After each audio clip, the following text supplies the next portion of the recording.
How's it going, guys? Good. All right, getting ready for a rematch, 7 years in the making. I mean, is that in itself a little bit crazy to you that, you've been at this game so long that you can be looking at a fight from 7 years ago? Now that you say it, yeah. Didn't really think of it like that.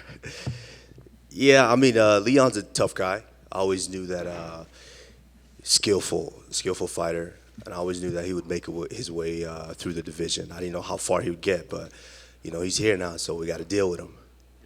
Stylistically, obviously, it's going to be, you would think, different. I mean, you guys have both improved greatly since the first meeting. But I just wonder, I mean, in that time, in 7 years, can his wrestling get better than your wrestling? Can your striking get better than his striking? I mean, can those flip on either side, or is this still kind of a similar fight?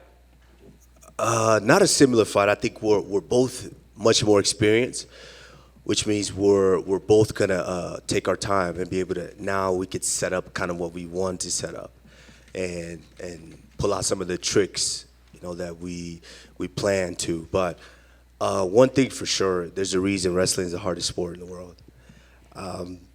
7 years, it can improve greatly. It can improve greatly to where you're utilizing it better, you're defending better with it. But when it comes down to it, let's be honest, he don't want to wrestle with me. And it just doesn't matter. I've been doing this for almost over 20 years, and 7 years, yeah. It's not going to get better than mine. It's going to be effective, but it's not going to get better than mine. Obviously, as we said, stylistically, it's going to be a different fight. I mean, a fight is a fight. But do you think you have like a little mental edge over him just for the fact that, like, hey, we did this before, and you know what happened? Yeah. Let's be honest. When it comes down to it, at the end of the day, when it's him and I locked in there, if we can shut out everybody, he knows what's going to happen, and I know what's going to happen. I know sometimes you don't worry so much about legacy, let other people decide that, but tying Anderson Silva's record of most consecutive wins, I mean, is that something, an accomplishment that does stand out to you as like, wow, this is pretty special? It is. It's a special accomplishment since you guys have brought it to my attention once again, because I didn't know that until, the last week or two. Yeah, it is special. It goes to, it's one of those things that just – it lets you know all the work that you've put in over the years and all the training and the guidance from your coaches and your team to get to the point where Anderson Silva was doing the sport before I knew about the sport. And I remember when I started watching the UFC, that was the man. That's the guy to watch. And now, being in a position to be able to tie that record, it means a lot to me. Last thing for me, you pick up a big win on Saturday. Are you at UFC 279 cage side next month to see who wins that fight and maybe see what your future is, or do you not worry about what else is going on in the division with fights like Hamzat and Nate? 79, that's those two? Yeah. Yeah, no. I think, is it here in the States? Vegas. Where? Vegas. Vegas? No, I think what is that, September what? 10th? Yeah, no. Probably be overseas somewhere for a much-needed vacation. And, it's probably Fashion Week. So got to take my talents to Fashion Week and see what's going on out there. Kamaru, when you hear people talk about you being the GOAT of the division or even the GOAT of the sport, is it kind of surreal to you to hear that, or is that something that you kind of always expected when you started doing this? No, it's very, very surreal. And I think that's what sets me apart is in my own head, I know where I'm at. And it's never enough for me. And so, when people are saying some of those things, it's like, oh, that's great. But in my head, I know what's enough. So this is one thing that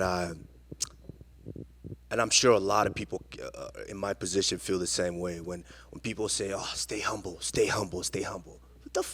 What? Don't fucking tell me that. I'm humble. I know what humble is. In my own head, I know what humble is. The reason I continue to excel is because I know what humble is. To everyone, they might see you and think, oh, you're becoming that big of a star. Stay humble, stay humble. In my head, I'm still this way. I'm this guy. And so at the end of the day, when I'm naked and I look at myself in the mirror, I'm still the guy that I was when I was 3 years old. So, that's just that. I continue to strive. So with that in mind, that said, do you feel that you're still chasing GOAT status, or are you defending it at this point? No, I just want to put one foot in front of the other. As long as I continue, like I've said before, as long as I continue to knock off the next guy and the next guy and the next guy, when I walk away from this sport, all of you guys are going to be like, shit, that dude did some work while he was here. When you say, you talk about being humble and knowing where you are, does it make you laugh then when you hear Leon saying it's gone to your head and you're out here looking like Terry Crews from White Chicks and stuff like that? That's a good one. That's a good one. It's exactly how I feel. Brother does a movie and everybody say he Hollywood now. But guess what? When I was in college eating $5 Little Caesars pizza and I was surviving off of that for 2 days and eating ramen noodles for the whole week, you know what I did? I dreamt of getting to a point where I didn't have to do that. I could walk into any steakhouse, order whatever I wanted on there. I could tell my mom and dad, hey, you guys want to go there? Got you. Let's go there. You guys want to fly private? Got you. Let's do that. I always dreamt of that, and I wondered. I always wanted that. So I put the work in to get to the point. To get to the point where I always wanted silk shirts. You wear those cotton shirts, you wash them once or twice, shrink on you, Now I could wear silk shirts. I always wanted that. Of course, I put the work in and I got that. But that doesn't stop me. I want to be bigger than Dwayne Johnson, bigger than him. So that means I need more work. So this notion of when people say, oh, you're Hollywood now, it's going to his head, that thing is ridiculous to me. And if he's thinking that, that's the biggest misconception. It'll be a short night for him come Saturday night. This mindset you have where you don't really pay attention to the record books and like people are bringing them to your attention. Have you always been like that, like dating back to your college wrestling career, or is it like was there a moment where you'd be like, I need to shut all this noise out? I think it's just growing through time and time again. I remember in high school, I started wrestling in high school. My sophomore year is when I really started competing, and I wanted to be state champion so bad, to where I train. And then my senior year, I got beat for third. And I got beat and I ended up getting third. And I just remember feeling like, oh, I'm a failure. Everyone knows, everyone's talking about me. Then I go outside, no one gives a shit. No one cares. It's like, okay, what's next? But inside, I was like, what's next? And then you go off to college and you do the same thing. And then you come into MMA, and I'm going to be honest, it wasn't always like that. MMA is a different animal. Let's say we have the best and worst fans in the world. Let's just be honest. And it was a point where I wanted to, because I didn't get into it to be famous or rich by any means. I mean, I wanted to make some money. Take that back. I wanted to make some bread. I wanted some money. But I got into it, and I didn't really care. It wasn't for the people, for fans to like me and people to like me. But then I got into it. I'm like, if I'm doing something that's this hard, and people are just talking shit about it, even if you do it, it's not enough. They don't care how well you do it. They still talk shit to you, and it bothered me. And I have to say, it bothered me the most. I fought Emil Mack in St. Louis, and I made a comment after the fight, and which was taken the wrong way. I guess is the way that I said it. And Dana commented on it, and I felt like I lost the fight. I just felt so shitty. I stayed away from social media for a week, and it hurt me so bad that even after a win, that it was really bothering me this bad in the backlash. And so, I took some time off, and then in that process of healing, I just matured so much. And in the last 3-4 years, I've grown exponentially mentally. And it's just a point where I don't really give a shit. Like, why am I going to worry about this dude on this keyboard saying this, tweeting this, when, bro, you don't pay my bills? My daughter got to go to school. You don't pay for her lunch. I ate free lunch at school. My daughter eats private school lunch now. Somebody got to pay for that. So if they're not doing it, why am I worried about their opinion? So, it took a lot of growing, and I'm sure, I'm sure my brother now is in a position to where he's coming into the UFC, and he hasn't really experienced what MMA fans are. So I'm sure me and him are going to be having a talk here and there soon. Yeah, what to expect. And I know you don't listen to people say on the internet, but the man you're fighting on Saturday was in here earlier, and he said compared to your last 4 or 5 opponents, he's by far the best striker, and he'd even put himself the top of the division as overall striking. So I'm curious where you rate him among your past opponents over the last few years. I mean, I think he's, like I said, he's the next guy up, so he's the biggest, baddest dude. According to everybody, he's the biggest, baddest dude. And I think skill-wise, he's very, very, very good. But when Masvidal was up here. Come on, we were singing this different tune. He's the most dangerous striker. He's never been finished. He's slick. He's nice, which he is. Very, very good striker. And, they were singing that tune. And we all saw what Masvidal did to him over there in London, And, hey, it is what it is. If that makes him feel better, that's fine. Whether you're a striker, whether you're a wrestler, whether you're a grappler, it doesn't matter. At the end of the day, I have one thing that they all don't have, and that is the ability to go out there and get the win. And for a while, a lot of the welterweight division contenders weren't really fighting, especially in the top 5. You were just going down the list, but they weren't really fighting each other. Still ain't fighting. But now we have Bilal Muhammad fighting Sean Brady, Hamzat's fighting Nate, Jeff Neal picked up big wins. So now as the champion, there's at least some. What's that guy ranked that you said is fighting? Jeff Neal? No, the other guy. That's Hamzat? Nate. Nate. Hamzat. What's Nate? What's Nate ranked? Unranked. Okay. So a lot of them are fighting, right? Who's one? Who's number 1? I think it's still Colby. Okay, is he fighting? No. Who's number 2? I think Gilbert still. Is he fighting? Who's number 3? Leon. Okay. 4? Okay. 6 is Wonder Boy. Is he fighting? 7? So these guys just got to sit there and wait for me to call their number, and they'll fight. So, I mean, this is the thing with contenders. The next guy. That's you guys' job to build them up, and that's great because it's good for me. But the reason these guys are fighting is because I'm fighting. We're active. My coaches are staying busy because we have to continuously train for all these guys. We did it 3 times last year. I mean, champions aren't really doing that besides myself, Izzy, and who's really doing that. Since we're on the topic of potential next people, Dana did say last night, kind of the rare thing. He said, I'll say if Hamzat wins, that's probably fair to say he'll be next for Kamaru if he wins. If that lines up, he'd be undefeated, coming off a win over Nate Diaz. You would be going for the sole possession of the winning streak record. Do you feel like this could be like a super gigantic fight between the two of you? I think any fight that I fight next is going to be a gigantic fight. I've already stated that I wanted that light heavyweight belt. For a lot of people it's crazy, but a lot of things seem crazy until it's done. And so, hey, I stated that I wanted it. After this win, Dana and I will sit down and we'll have a conversation. Is that something you're actually going to broach? Like, hey, this could be the time to do 205. Do you feel like the time? Like, why right? you guys think I kid when I come up here? I usually laugh when I'm kidding, but if I'm not kidding. And everyone thought I was playing with the whole Canelo situation. I wasn't. Hey, I really wanted that. It's something that I wanted. It didn't come to fruition then. Who knows what the future holds. But I'm that light heavyweight belt, I'm not saying I will run through the division. Now, don't get me wrong. But at the top, I think I can get it done. Is there any other wants in your life and career that you want to reveal to us? Wants, and like I just said it, I want to be bigger than Dwayne Johnson. So, and I want his bankroll too. So.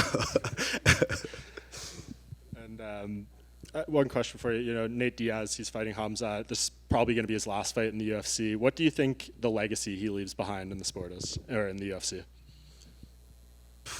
2 scrappers, a gamer. He's always a gamer. He was always a scrapper himself and his brother. I respect all everybody who's willing to get in here, to train and get in here and compete and have success. Like, I respect everyone, and I respect him and his brother. Unfortunately, we didn't get to step in there and duke it out together. But I have full respect to them, and more power to him, and good luck with him and in his future career. And last thing from me, I know the time off is largely being due to the hand and stuff, but at the press conference or your last fight, you had that really powerful quote about wanting to spend time with your daughter and kind of, attend that part of your life. How, significant has that been during this time off, and how refreshed do you maybe feel due to, spending that time with her? It's crazy. That's a good question. It's crazy because it's a double-edged sword, because that's my world. I want to spend a ton of time with her, but while I'm home and I'm spending, I literally was a soccer dad.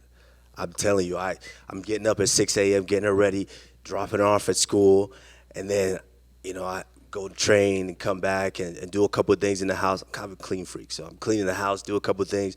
Then it's 2:30, time to go pick her up again, pick her up from school. Now it's her time. I got to drive her to tennis practice, then pick her up, make dinner, and all this. So I was pretty much doing that for a while. But after a while, it's like, damn, I'm kind of bored here.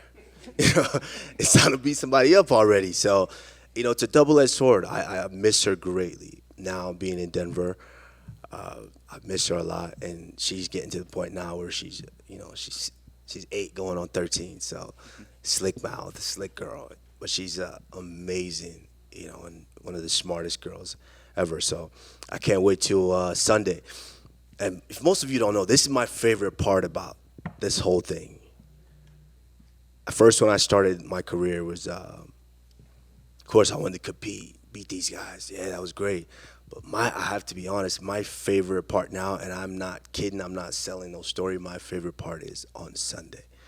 When I get to fly home with her, when we get into the house and we walk into our house, that is my favorite part right now about doing this sport. All this leading up, it's tough, it's hard, it's draining because I still got this weight to cut and I still got to perform on Saturday. But on Sunday, after that victory and we fly home and we walk into our house, it's a feeling that I live for now. Kamaru down here in front. You're speaking about 205, and I know that you said that we think that you're kidding because, I mean, I think it's because no one's ever done that before. You know, it would be an unprecedented thing. What does that look like, and do you have a plan for it? Like, do you have, like, an idea of, like, okay, I'm going to move up, I'm going to put on weight? Like, what does that look like? I need to put on the weight. Like, people don't understand what my death grip is like. I'm trying to get around you. You know, I don't care whether you're heavyweight, 205. These guys understand where my strength is. But I'll leave that up to I have an idea of what I want to do in a fight, but I leave that up to my coaches. You know, Trevor, what he can dial up, George, you know, some of the tricks that they want to dial up, and Ben, and how we want to approach that. But, you know, I have an approach of how I want to fight those fights in my head, which usually comes out when everything else is failing in the fight. I just fuck it. I just go to however I want to fight it, I'm going to fight it. I'm going to try the coach's way. Yeah, I'm going to try it. This is what y'all dialed up. I'm going to do it. But if everything's failing, fuck it. Let's just go. Being bigger than The Rock, being bigger than Dwayne Johnson, how do you get there? What's the path there? I don't know. You know, that's why I guess this is a journey of life, right? I don't know. I didn't know how to get here. I didn't know. I remember sitting in the apartment in Colorado Springs, and I watched John Jones win the light heavyweight title out of Shogun, and I was like, oh, shit. I know John. You know, I want to go do that. I think I want to do that sport. You know, I had no idea what that roadmap's going to look like, and I don't have any idea what the roadmap's going to look like. But, you know, nowadays I'm around some people who have better insight on what that looks like. And, you know, I'm starting to do a little acting now. So so hopefully one day we'll get there. And that's what I want to ask you about. What can you tell us about Black Panther? I can tell you it's different. Well, first and foremost, it's a different field. That acting ain't easy. It's a different field. Standing around for 14 hours a day, that's not easy at all. Newfound respect for all those actors, but you know, I was just blessed to be able to be on set with some amazing actors and actresses. And it's you know, we all watch movies and we see them act and we're like, I can do that. But then you get there, it's like, oh shit, this is harder than I thought. So a lot of respect for them. I think it's going to be an incredible movie. Director Ryan Coogler, an amazing director, and I think you know, you never know what they cut at the end. So hopefully my scenes stay in there. So fingers crossed. But if they cut it the way that they know how, I think it's going to be a fantastic movie. I think it's going to take you on an emotional roller coaster. But all in all, fantastic. Marvel don't usually miss, so we'll see. Thanks, man. Kamaru, All the DC fans don't come at me. Kamaru, just on that point, speaking of acting, did you see Dean Thomas's impersonation of you? I did see it. What'd you think? It's hilarious. He don't look quite like me, but it's hilarious. Come on, another one over here. You've mentioned that story of you seeing John win the title, and then that kind of inspired you to pursue this MMA. If he came back down to 205 and you were up there, is that a fighter that you would not want to fight just based on your friendship? Hey, we gotta chill with these scenarios now. Nah, John is John. He's big as hell. He's big as hell, which is why he can easily make that transition to light heavyweight. You know, if the money's right, I'll try my luck. But John is great. John is a fantastic competitor and definitely in that conversation is the best ever. Yeah. And on Saturday, there's also another Nigerian fighting. Anthony Joshua is fighting Usyk rematch. So I'm curious what you make of that fight. I know Joshua switched camps for this fight. I'm hoping, the preparation is there. Like I mentioned earlier, when we go into as fighters, we all have an idea of how we want to fight. But when we go into fights, there's a reason we have coaches and we trust in their opinion. And I think Joshua tried to do that the first fight, But if it's not working, fuck it, we got to fight. You bring out that Nigerian dog and you go out there and get the win somehow. So I'm hoping he has that mentality and that attitude. And if he does, we could see the belts come back to him. You mentioned your brother briefly the other night when he earned that contract. First, how proud of his accomplishment, how nerve-wracking, if there were any nerves for you, and what's the possibility in the future we see two Usmans holding belts up there? I mean, it's been, first and foremost, it's been a while since I cornered someone. A few months. I think the last one really that I felt, Francis' fight was great. I think when Francis won the belt, it kind of felt like that. Sometimes you just get filled with so much adrenaline and so much joy to where I mess around, fuck my knee up, trying to jump up there on that thing. So it's, you're just filled with so much joy. You just explode with all of that. And I mean, it was a great and amazing feeling to see him get that success because he's been at this for a little while, just a little bit now, and he still has a long way to go. But Francis as well as my brother, so. Hopefully we are out of the sport before all these young guns start coming after us. So, we want to get in the sport, make the biggest splash ever, make our money, and walk away before some of these, time waits for no man. So, when these young guns come up there and they try to challenge us, hopefully we out of the way. And lastly, as a guy that's never owned a silk shirt, you mentioned the cotton shrinks. Does the silk not shrink? It's nice. It's nice. You feel this on the skin, you never go back. But I still rock with the cotton though. So, cotton, whoever, fabric of our lives, So, I'll cut a promo for you. So, call my manager, Ali Abdelaziz. We could do something. I still rock with cotton though. I train with it. Appreciate you, champ. Kamaru, front row on your right. Yes. As someone who's actually familiar with the Mountain Time Zone, what was your reaction to finding out that 278 was coming to Salt Lake City and that you'd be headlining here for the first pay-per-view in Salt Lake City ever?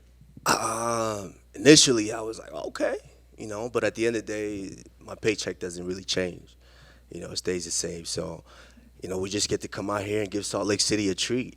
And if this fight goes anything like I'm imagining, we're going to give them a tremendous fight that they will never forget in Salt Lake City.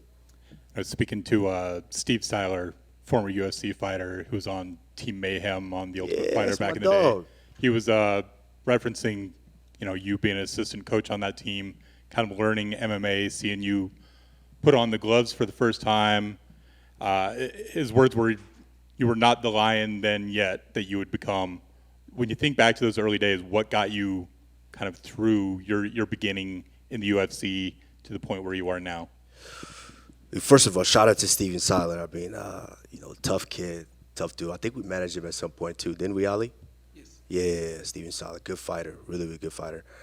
I always had the lion inside. The only thing was, it came out in different forms. If you ever see me in certain wrestling matches, I bring the dog out. But in MMA, it's a little different. You got to learn how to kind of hone that lion. It's kind of what we're about over in Denver at Onyx with Trevor. What hones you on the inside. The lion's always been in there. Just got to have to hone it and be able to be in a position and finding a way to bring it out when it's necessary. We saw in those, especially that first Covington fight. I was battling a lot, physically and mentally going into that fight. But hey, when it calls for time to bring that dog and that lion out, I'm pretty good at finding them. Real quick, I just wanted to say we're super excited for this fight, given that it's our first big fight ever here in Salt Lake. What are your impressions so far of our city? I love the Midwest. I love the Salt Lake. Well, I guess Mountain Time. So, but you guys are close enough. I'll call you guys that. But I love it here. I love it in Nebraska and Colorado. I love all these cities because it's not the biggest, but it's not the smallest. It's just enough for everyone. And I love the people. Good people. With good values and good, just homegrown. And that's what's important to me, especially now being in the age where I was at. Now, if you ask me this question at 23, I want to be in Miami. But, these are kind of the things that are important to me now, family and, a good environment to be able to raise family and just be a good human. And do you think training in Denver, where the elevation's even higher, is going to give you an edge on this fight? I don't know. What gives me an edge is my will, and when push come to shove and we start digging, both of us, we all know my shovel's bigger than everybody in the division. Thank you guys. Appreciate you all.